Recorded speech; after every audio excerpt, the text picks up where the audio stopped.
And welcome to Highest Fuck Podcast with you boys. Matt.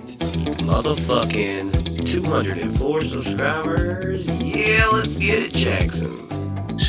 And your boy, his limited edition action figure, Jedi Joe Motherfucking Cool.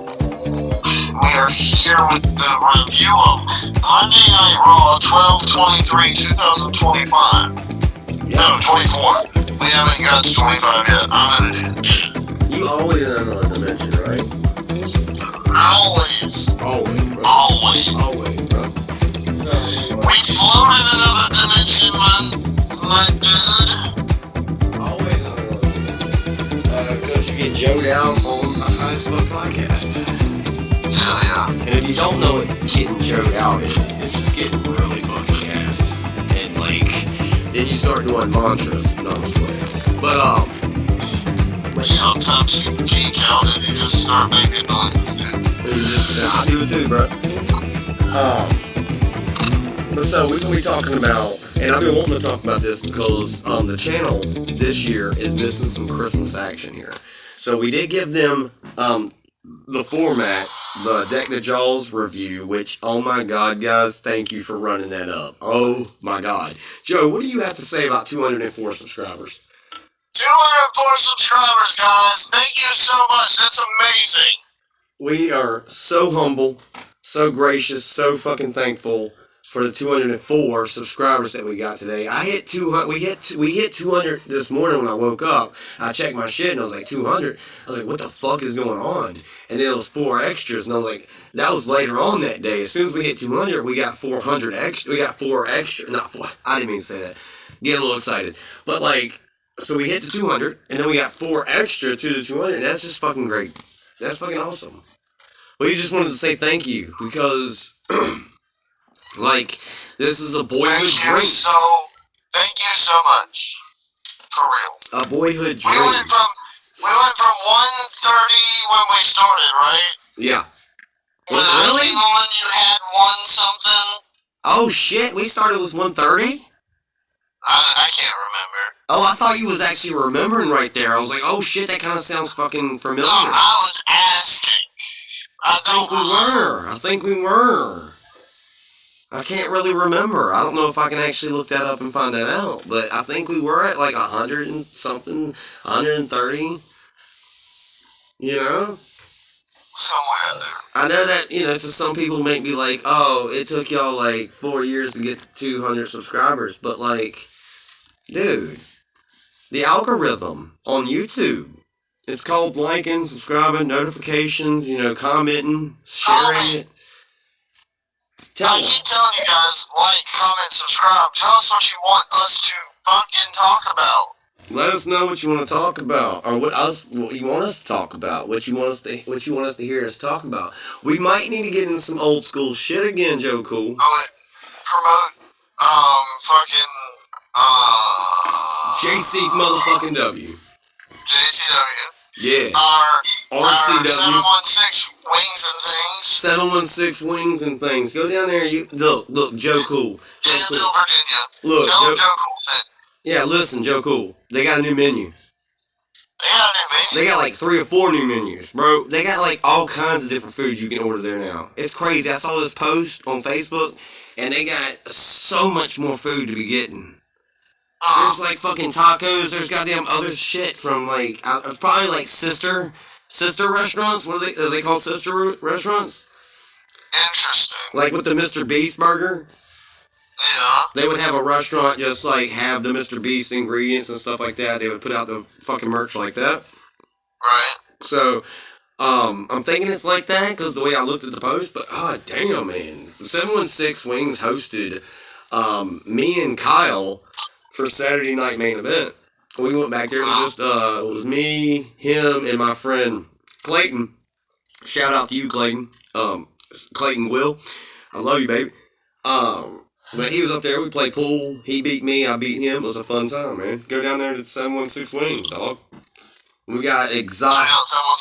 Go to our exotic smoke shop down behind Sheets in Danville, Virginia. Yep. Exotics Weed and Exotics. things, weed and sundry exotics. Yeah. Out where Blue Moon Tattoo used to be in Ringo, Danville, Virginia. In that area. Yep. And I know a lot of y'all viewers are from all over the United States and in India. So we want to say thank you for that. We're really big in the United States for some reason, Joe.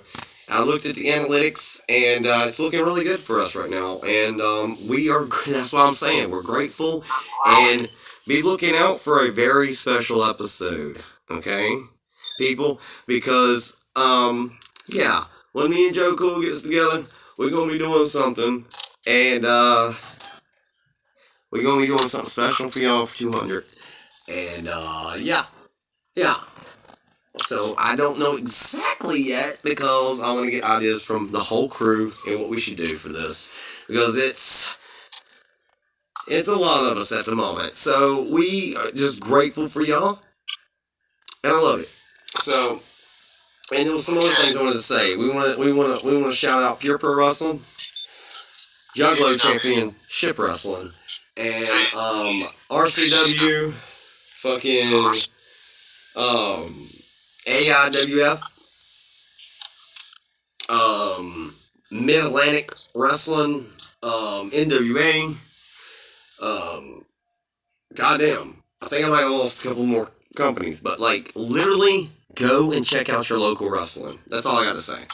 So, but we're gonna get into some famous wrestling here, and, So Monday Night Raw from December 23rd, 2024, from last night. Yep, the Christmas holiday extravaganza episode of Raw. Christmas go-home episode of Raw. Yep, before we go to January. Before we move to Netflix. Exactly, let's pump them up about that. Yes, like before we get to Netflix, baby. People are mad about it. People don't like it. Well, there's a whole world out there that's waiting for it. So let's go, baby. Let's go. Yeah, Friday Night SmackDown now on USA is the main show. Yep. And Raw on B show on Netflix live. Yeah, it's gonna be starting January 6th. It's gonna be huge. We're getting CM Punk versus Seth Rollins in the main event. I know. Insanity right there. Liv Morgan and Rhea Ripley. Yeah. We're getting on the title. We're getting a fucking bloodline fucking warfare again. Tribal Chief combat match. Yeah, we're getting that. We're getting fucking Cody Rhodes. He's fighting somebody, ain't he? Kevin? What's Stardust doing? You I do not know. You don't know? I'm sure Cody hates it when you do it too. Yeah, but anyway, so what kicked off Raw, Joe? So we started with Drew McIntyre.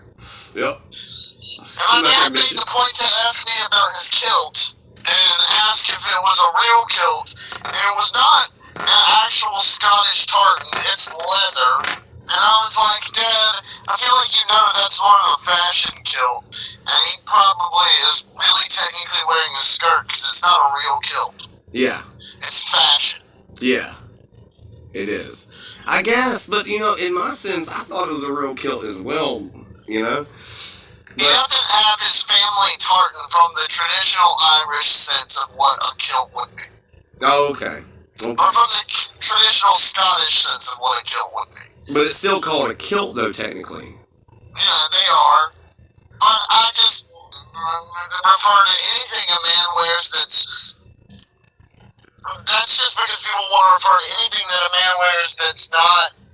It's just not a traditional kilt, but a traditional standard. Okay, that's the only thing wrong about it. It's not a traditional kilt. It's just, it's just a kilt. Yeah. You know, basically like a fashionable kilt or whatever. But I would have thought like Drew McIntyre would be using a real one. I mean, you would think that he would have his own family tartan and he would wear a traditional. Roddy Piper wore a traditional kilt, even though. Yeah. Okay, I get what you're saying. It wasn't his family tartan. It's the thing in the front with the dangles. The dangles plus the plaid. The plaid is also very important. Okay. Alright. So his plaid is like not there. His family plaid is not there, and Roddy Piper never actually probably wore his family tartan, if he even has a family tartan. Yeah.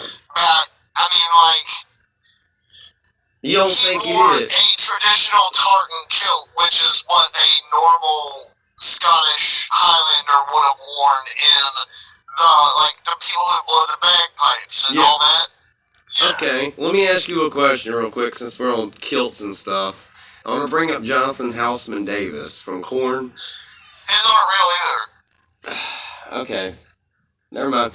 Okay, so we'll continue with the show. So, Jonathan Davis is not wearing a fucking real kilt.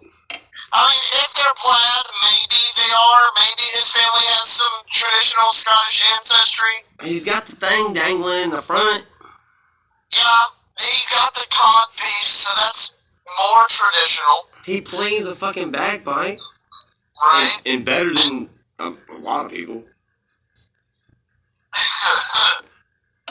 I'm not being biased, I promise you. Although some of them Scottish people be fucking throwing it down, though. If you ain't Scottish, you ain't throwing it down. But if you're Jonathan Davis, you're fucking throwing it down. Because he can play traditional fucking bagpipes, you know? So, Drew McIntyre got the better of Sami Zayn.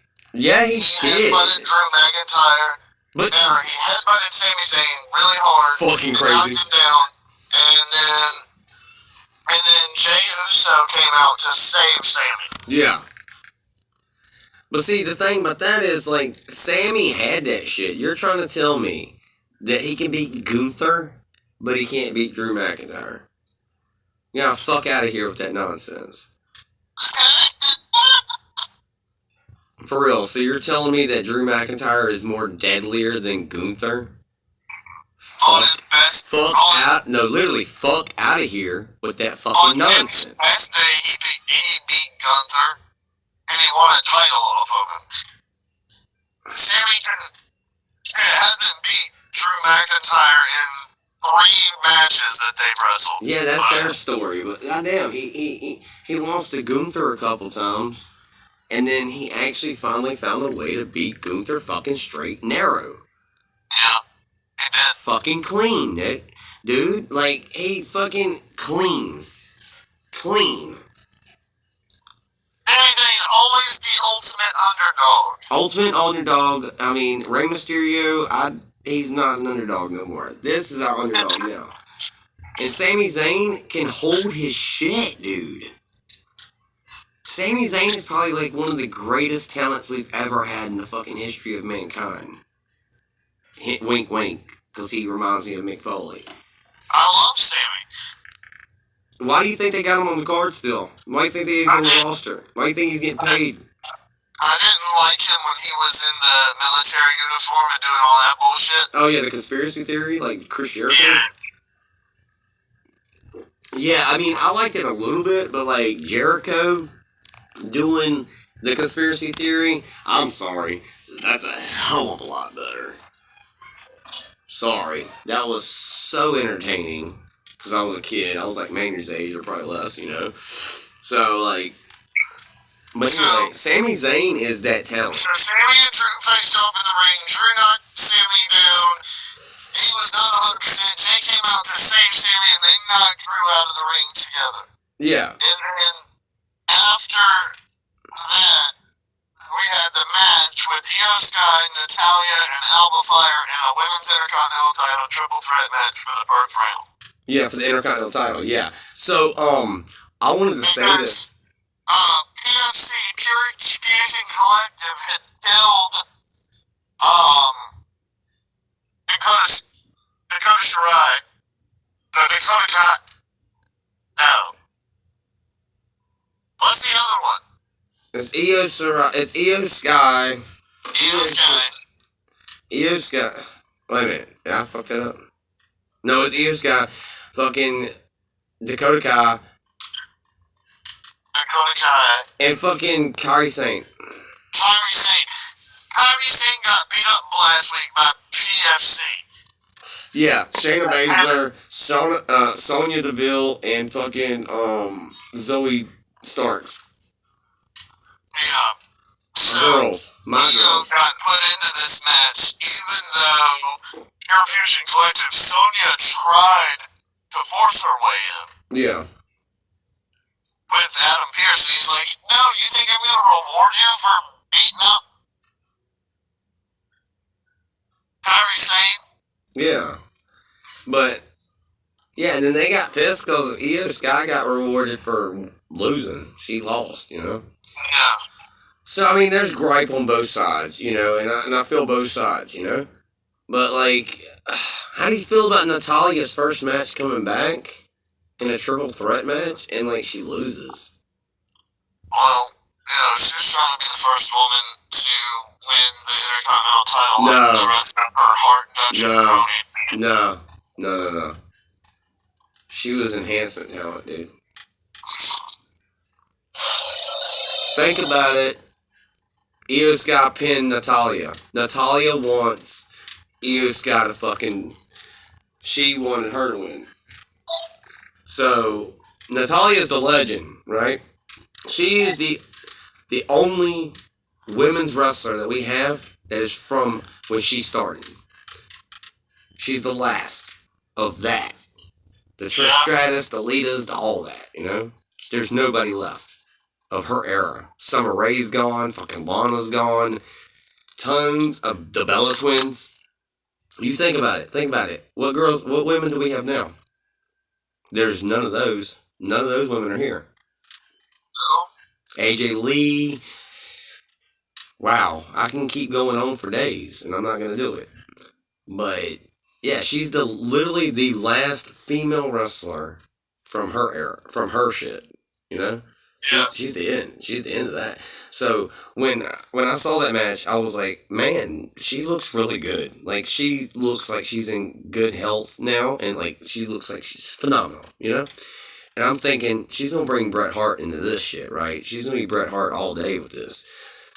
But then... Oh, she put both women in the sharpshooter. That's what I said, man. I knew she was going to go Bret Hart with it. She did the double sharpshooter. Yeah. But it wasn't enough. It wasn't enough. And somehow, Natalya lost to Io Sky, which is fine, because a loss like... It's crazy, though, because she hasn't been seen in so fucking long, and she comes back for Raw holiday season, and she loses. Like, because... Look, the reason that they put her in the match is because I just said it.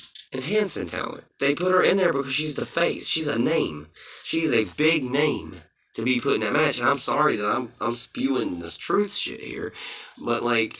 With that match, who else was in that match? You have Io Sky, you had Natalya, who else was that? Dakota Kai? No, who was it? Alba Fire. Alba Fire, that's Alba Fire, that's right, Alba Fire. You have Alba Fire, which probably should have won the match. We had Alba Fire, Io Sky, and motherfucking Natalya, right? Natalya is in this match. She's a veteran. She's already saying, you know, no offense to you, Alba, but Io Sky deserves this more. Even though she's already had the world championship. Alba Fire, well, she's been tag team champion. No, she actually deserves a singles champ. You know what I'm saying? So Alba Fire maybe should have won it, or Natalya should have just fucking claimed her dominance like John Cena fucking would have done. Sorry, I'm sick of fucking seeing Natalya losing, man. I'm sick of this shit. I know what she's doing, and I see it, and it's fucking good and all, but goddamn, she could be the first Intercontinental Champion.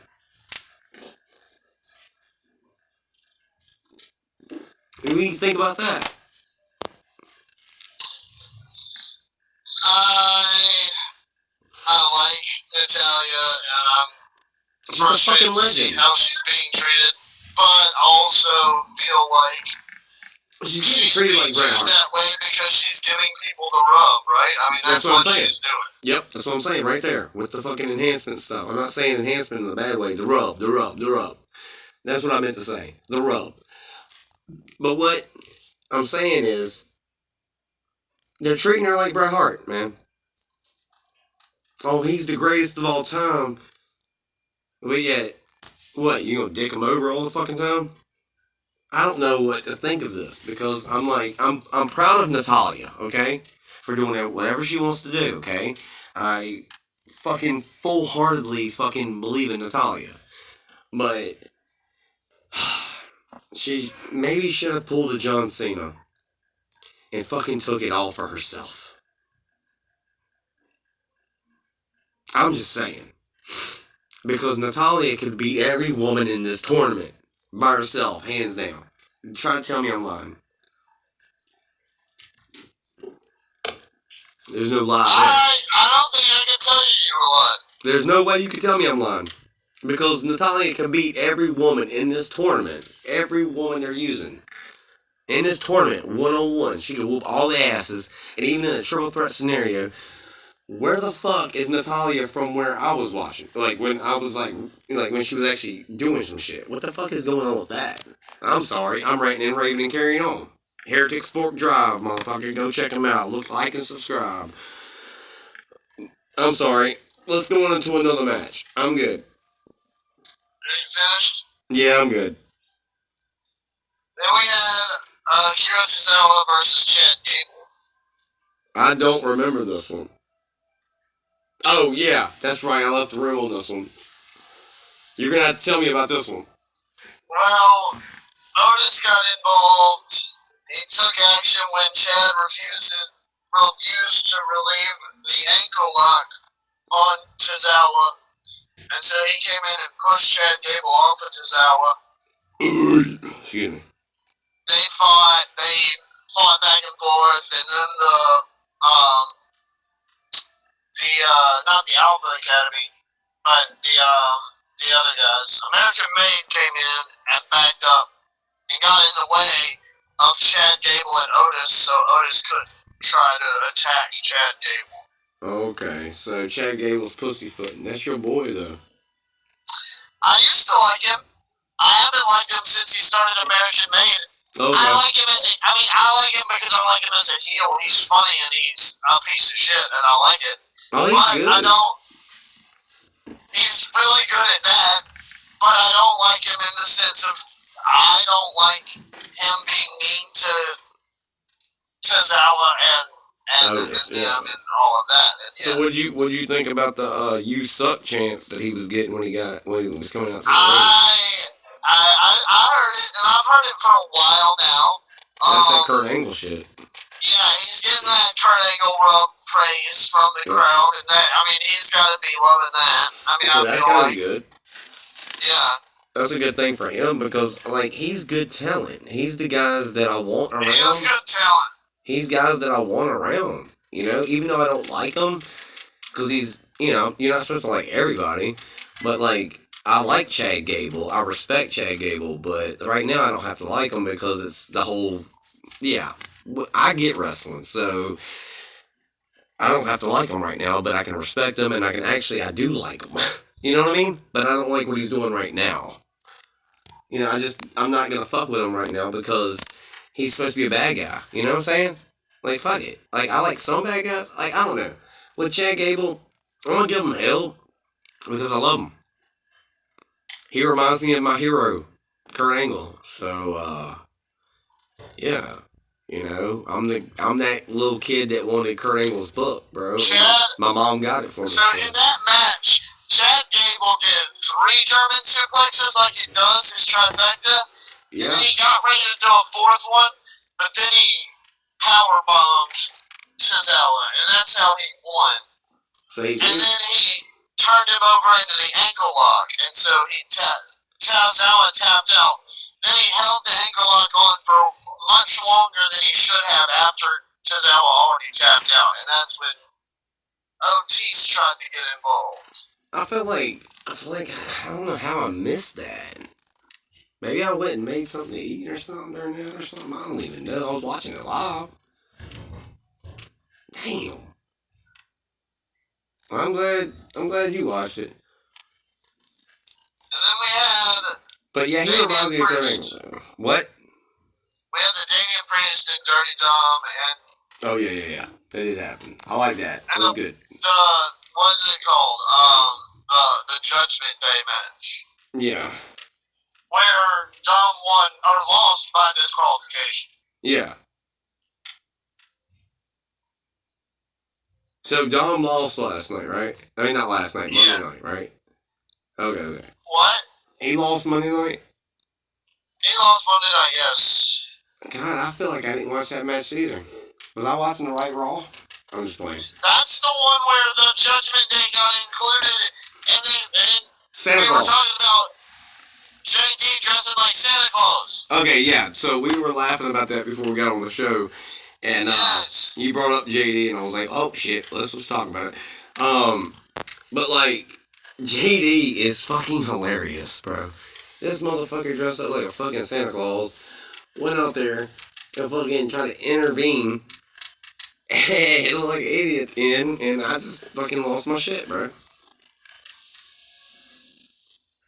I was like, what the fuck, bro? So Damien was in the match fighting against Dom, and then he went under the ring for some reason and found. Well, no, first he found JD in the outside of the ring, dressed up as a Santa Claus, over the guardrail, and beat him up again.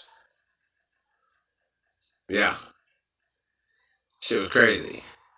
Yeah. So he got JD, grabbed him, pulled him over the guardrail, beat him up. Then got ready to try to get in the ring to fight Dom, and we had him find Carlito under the ring. Oh yeah. He pulled Carlito out from under the ring and beat him up. Yeah, that shit was hilarious. That shit was crazy. And then Finn came down and beat Damien up, and so they got the Judgment Day got the better of Damien, and they were beating the crap out of Damien. Yeah. And then the War Raiders came down Yeah, that's and right. beat up the Judgment Day and kicked out the Judgment Day. That's right. That was a fucking great ass fucking match. That shit was phenomenal. Like. And next week, when Raw goes to Netflix, like we've been talking about, Netflix, baby, the War January 6th. Raiders and Judgment Day or the War Raiders and Damian Priest are going to be fighting against the Judgment Day. Yep. And January 4th, we got the interview with Gilsaw. So y'all be checking that out whenever I drop it. It might be coming out January 6th on the Raw. Because it's definitely got to come out. It's definitely got to come out before the second interview they're getting. Because we're the first people to get them on the show. So we're the first people, the first podcast to get this band on Gilsaw. Gilsaw, baby. We're going to get these mother truckers on the show for the first time. And guess what? No other podcast other than Breakdown Podcast is going to be having them for right now. So, I'm the first. Me and Joe Cool. Goddamn. First people to get them on our show is first. We're getting them on here first. And then they're going to another podcast. What was it? January, 12th, I think, or the 16th or something like that. But either way, it's somewhere in January, but we're getting them first, baby. And you know what that's because? That's because of y'all. I would think. Seth freaking Rollins. Seth fucking freaking Rollins. And do you think he's going to go to Seth fucking Rollins when we switch to Netflix? I hope fucking so. Seth fucking Rollins exclusive interview with Kathy Kelly en route to a match against CM Punk. Yup. That was an intense shit, dude. And I like what Seth is putting down. You know I'm a big Seth Rollins fan. I know you're a big Seth Rollins. I'm a burn it down and to the ground guy, right? I love the Shield. I love every member individually with the same love I have with every member, right?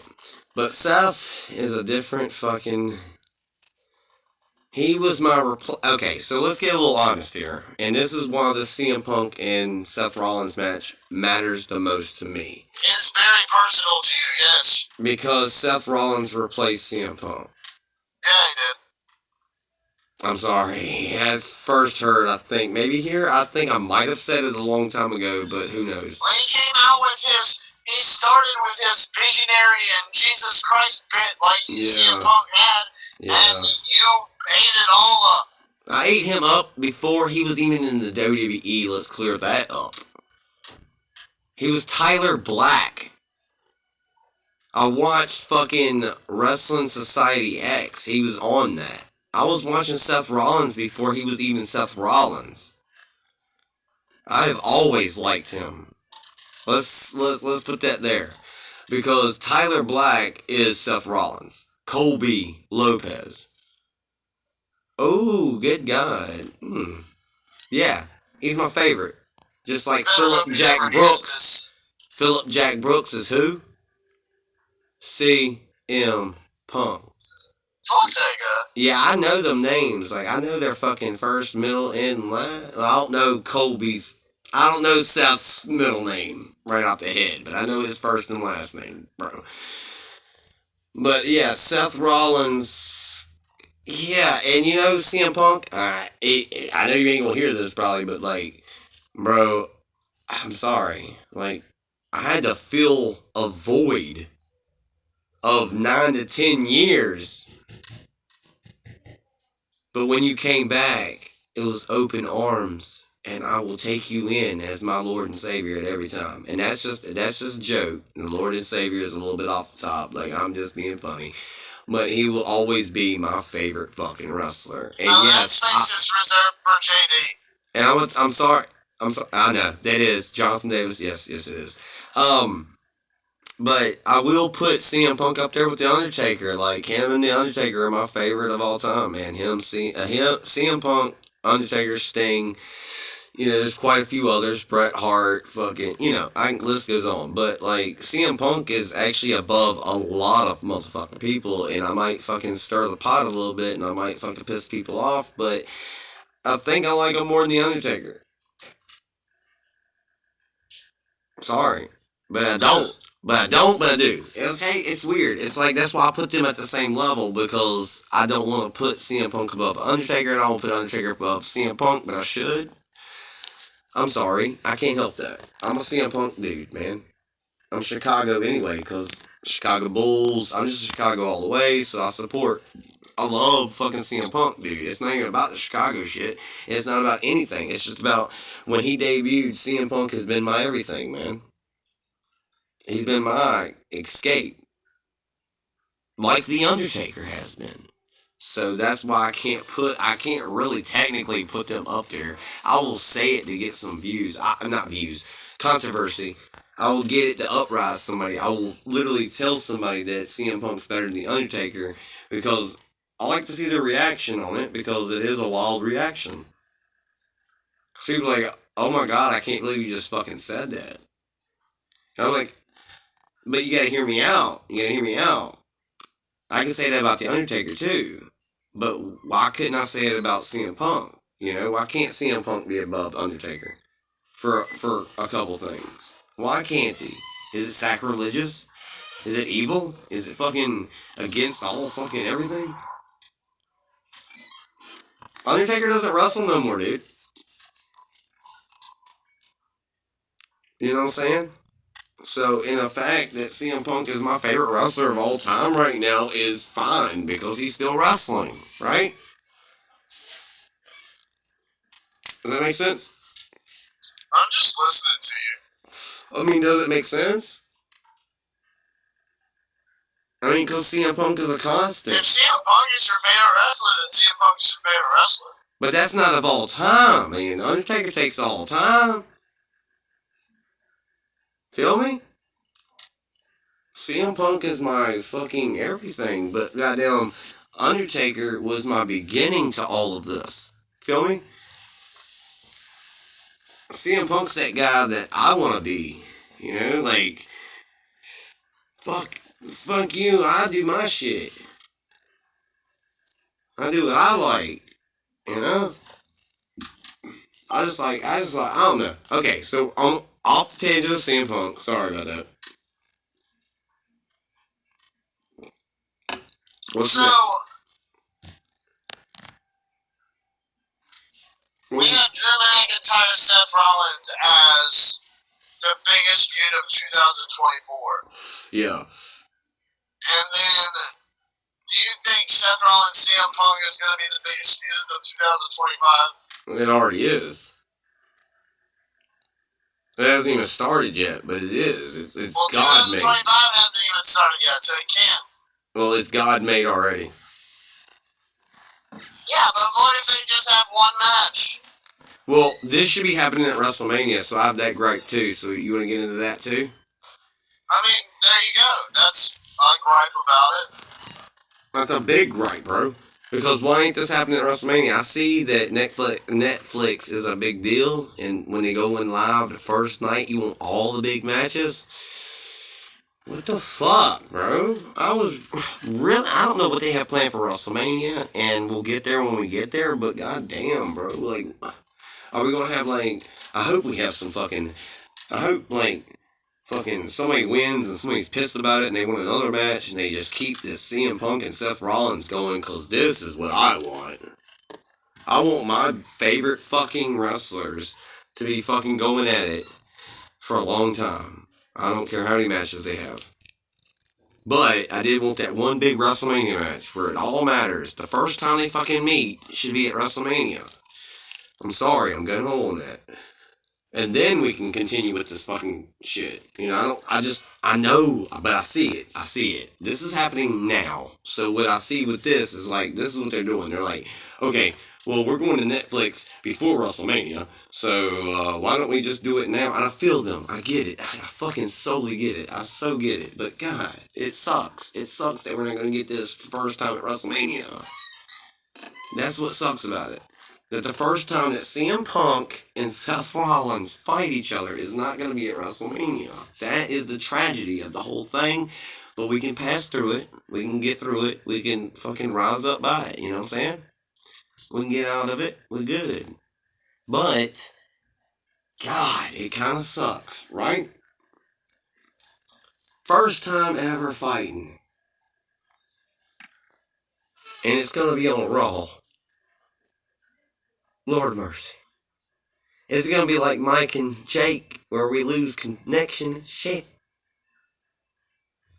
And like it buffers so much. You feel me, Joe? I'll tell you.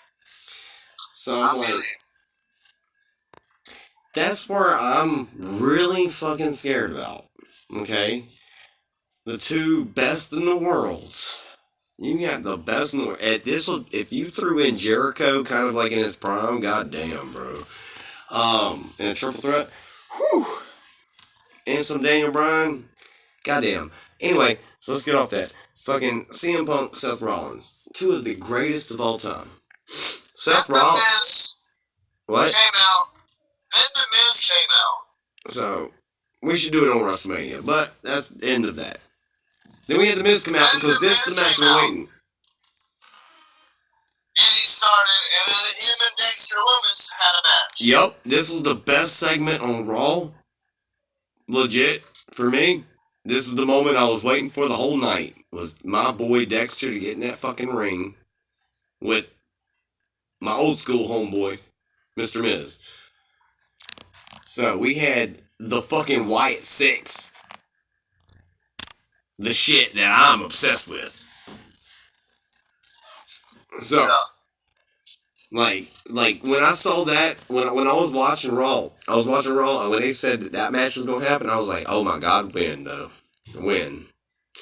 Woo, win. God damn, as soon as it came up, I was like, oh my God, we're getting Dexter Lumis and The Miz. Whew, let's go. You know, I was already fucking excited because it's the Wyatt Six. It's Bray Wyatt. Some Wyndham Rotunda action here. You know, Yeah. an escape from wrestling itself, and we go into another realm where it's beautiful and everything is great. Dexter got the better of Miz, and then AOP came down to the ring to try to help, and Dexter attacked them. And then the rest of the final testament came down, and Scarlett was in the ring, and she got confronted by, what's her name? Nikki Cross. And then everybody else surrounded the final testament. Yep. from the Wyatt Six. What about that power bomb? The power bomb of Nikki Cross out of the ring onto the crowd. By Eric Rowan. Yes. One of my son's favorite. So, like, that was lit. Because I was like, oh my god, man, look at that motherfucker. Like, look, it's Eric. You know? And, like even, I don't even know. I just be doing it anyway. But, like, because that was one of his favorites when he was growing up. And, like, Eric Rowan fucking just picks this girl up, picks up Nikki Cross, power bombs her right out the fucking ring, dude. What a crazy sight, bro. That happened. Eric Rowan chunking chicks into the fucking... That's the shit, dude. I love me some Wyatt Six, bro. I gotta get one of their masks, bro.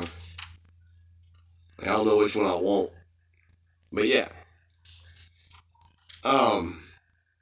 Just to see the Wyatt Six, I mean, it's great. You had Joe Gacy, I mean, fucking Dexter Lumis, you had Eric Rowan, you had Nikki Cross, and no Uncle Howdy, but you had the group. They came out there and demolished everybody. That shit was crazy. Yeah. If y'all didn't see Christmas on Raw, y'all should see that shit. Shit was fucking good. It was decorated really beautifully too. Let's talk about that for a minute. Like the Christmas trees. Yeah. Christmas trees in the thing. Yeah, like that was beautiful. Like it really took me back. Yeah, it's good. What was after Dexter and Miz though? Then we had Kofi coming out there and talking to us. Yeah. Yep. And the entire audience. We couldn't hear New Day. They have created another perfect heat machine. It was Dominic Mysterio, and after the Biggie fiasco on Monday Night Raw like 3 weeks ago, because the New Day, when they were doing their 10-year reunion, they came and turned on Big E, and they were really, really mean to Big E. So now everybody hates the New Day. Yeah, and they're gaslighting us. Speak on the microphone. And the fact of the New Day is literally gaslighting us. Yes. Let's bring that up. Like they're bringing. We didn't even do anything, did he? Exactly. They are literally okay. So I like this though. I like this. God, I said it too many times, but I like the gaslighting, and I like it because wrestling is about gaslighting. That's what it's about. It's about that. Like, you know what I'm saying? It's about when your character is supposed to be something that's not. It's gaslighting you, right? Making you believe something that's not. Right? Right. Okay. So, wrestling is built on gaslighting. So, in that sense of speaking, the New Day are doing some fucking great shit right now. I'm still a New Day follower, dude. I'm still a New Day guy. Because guess who's in that group? Kofi Kingston and Xavier Woods. So, my allegiance to them is forever. Like, Kofi Kingston's a forever in my life, you know what I'm saying? I even if I don't like what he's doing at the moment, I'm still always a Kofi Kingston guy. I'm always an Xavier Woods. When I met Xavier Woods for the first time, he acted like he should be more excited than me. You know what I mean? Like, that was crazy. When I was like, you, oh my God, it's you. And he was like, no, it's you. Oh my God, it's you. And that fucking touched me, you know? When I was a young fan and I went to WrestleMania 30, you know what I'm saying? I wasn't even that young. I was in my 20s, but still, you know, the first time I went to WrestleMania, I met Xavier Woods. I can't not be an Xavier Woods guy. I bought 2 of his figures. I cannot be not for him, you know? Because of what he did for me. Like, he fucking acted like me. I was a big thing. You know what I'm saying? That might sound whatever it wants to sound like, but when I met Xavier Woods, he made me feel like I was somebody. You know what I mean? He said, "No, it's you. You're the reason I'm here, motherfucker. What you talking about? It's you. It's you, fan. You know what I'm saying?" So, in that sense, Xavier Woods actually cares about his fans, and this is the first time he's actually wanted to go heel. You know, because he's always cared about being a face. And him and Kofi Kingston, they care about being faces. Now, Kofi's been heel before, you know. That's easy. But, like, it was Kofi. You know, he's an older talent. But meeting Xavier Woods was one of the greatest moments I've ever had in my life. Other than my kids being born, you know. Kids being born is first, but goddamn, there's a lot after that. You know what I mean? And then we went as deep as Kofi's mom. Mom, yes, his mom was out there. Hometown. Yes. Mom walked out on him. I felt so bad for his mom for some reason. Like, I know it's all like he fucking, you know, it's all, you know, it's all done the way it's supposed to be done. And, it was beautiful. You know? Being able to see his mom again was great. Because I'd seen her before, but like, you know, just seeing her again was just a good moment, you know? And then it was like he was wanting a hug from her, and then, you know, she basically disowned her own child and walked out. So I don't like what you're doing, Kof. You know? That was a sad moment, dude. I think I'm pretty sure I teared up during that moment. I'm 100% sure I teared up during that moment. It hit home.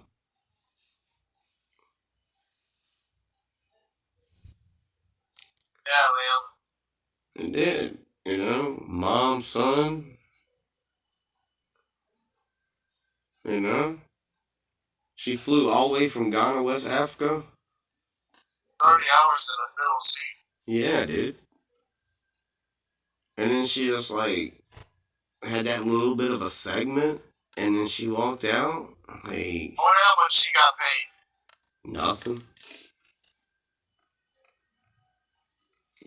That was me being an asshole, but I don't know. Probably nothing. I don't know. I don't know what it was like. You know, I don't know if she gets paid for the shit or not. I would hope so. I think so. But sometimes they get, you know, extras that don't get paid, probably. I don't know how it works, you know? I'm not trying to spread a false narrative or nothing, but I just really don't honestly know. Like, if they pay extras, I'm pretty sure they pay extras because we've had people on the show. Did they ever say they got paid for being extras on the show? Like being on Raw and stuff, like Jock Cole or, you know, Roosevelt? I don't remember. I don't either. So, I don't even think we talked about that. I don't think it was a big... I didn't ask. It wasn't of great importance. Yeah, because we respect that shit. So I don't think we would even ask about how much they get paid for shit anyway. So that's not our deal. We're here to promote and make things better. And make things high voltage. High, whatever you want to take it as. However you want to take the high. I'm high on wrestling. So, take it how you eat. We do get high as fuck, dude, cause we need the high as fuck podcast, motherfucker. Let me talk to you. Bitches. Oh yeah, brother. Let me talk to you. That high as fuck podcast doing really good. Bonesaw loves it. Okay, Macho Man. Yeah, the Macho Man Randy Savage, oh yeah. Does it sound good or am I off? I don't know. Yeah, me either. But, anyway, we had that. What else happened? Then we had Sammy and Drew McIntyre. Oh shit, Sammy and Drew McIntyre, that motherfucking shit was like, really good match. Fucking was over quick, and then got down. Jey Uso came out there. Yeah. Jey Uso came out there and helped him a little bit because he had the Bloodline came out there. That Bloodline came out there. Yeah. And it was afraid out of nowhere and laid out there showing Sammy with a brutal onslaught, I guess. Yep.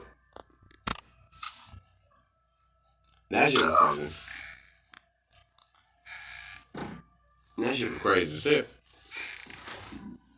That was a good match, though. I mean, I thought Sammy was going to win that shit, though. I really did. Because Sammy is fucking good. You telling me he can't beat Gunther? I mean, he can beat Gunther, but he can't beat Drew McIntyre. It doesn't make any sense. I think we already talked about that, though.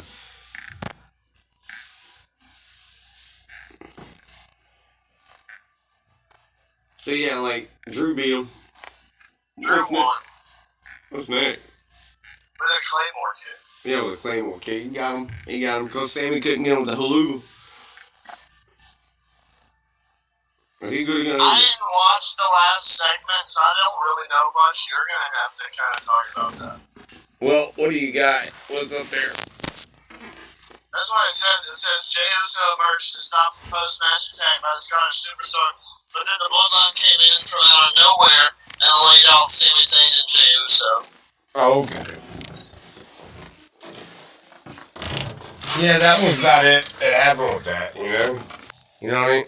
Overall, it was a good. I would give it a good, solid 8 out of 10 Raw. Oh, yeah, it was definitely a 9. We're back. Man, this is Matt Jackson and Joseph motherfucking Cool. We are here. Joe effing Cool. We're going to have to put those shirts out. About Monday Night Raw. We are still on Monday Night Raw because it's going to be an hour show. It's just how it is. And you got 2 hours, 3 hours, whatever. It's going to take a minute for us to review it. But we're on fire, baby. So what happened? You said the Bloodline just came out and attacked Jey Uso and Sami Zayn. Yeah, I think so, right? Because we were talking about the Drew McIntyre and Sami Zayn. Yeah. Yep. Woo! I gotta get warmed up. But yeah, that was a good match and all. I was gonna say, like, what's next after the Drew? What? What's after the Drew? Because Drew is just That's not, it. Drew That McIntyre. was the main event. Drew McIntyre and Sami Zayn was the main event? Yes. Damn. Okay. We talked about everything? Yeah. Wow, okay. I guess that was goddamn. Well, yeah, I just don't remember damn Drew being the last man goddamn main event. Did we get to everything?